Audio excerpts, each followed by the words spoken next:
And now, another America moment with Mr. Raymond.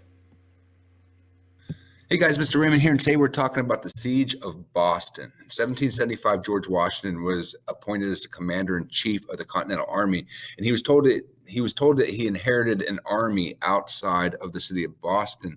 When he arrived, his army wasn't necessarily an army, because when you think of an army, you typically think of a group of guys wearing the same uniforms, following the same rules. There's a manual, there's everything. And what Washington inherited was more like a mob. It was a whole different bunch of different militia units, none of which wanted to conform to any type of real typical standing army, let alone enlist in something that was going to be some sort of a protracted war. So he had his work cut out for him. Washington's goal when he got to Boston was not only to create the army, but also drive the British out of Boston. One of the things that Washington did not have was artillery.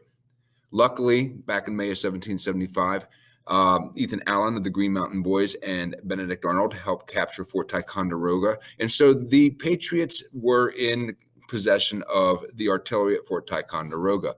In stepped Mr. Henry Knox. Henry Knox was a bookseller from Boston, turned artillery expert, and he convinces Washington to allow him to travel to Fort Ticonderoga in order to bring the artillery back.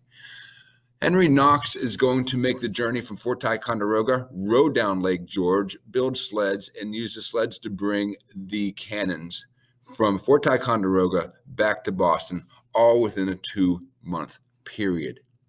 Washington and the Continental Army are going to place those cannons on top of Dorchester Heights, just south of Boston, and aim the cannons right at the British troops that are in the city of Boston. General Howe, realizing that he had no option to evacuate, his cannons could not reach Washington's cannons that were elevated so high above him. And so in 1776, George Washington successfully forced the British out of Boston by placing the cannons from Fort Ticonderoga on top of Dorchester Heights and forcing the British and the Loyalists in the town to evacuate. Thanks for joining me, guys. This has been another America moment with Mr. Raymond.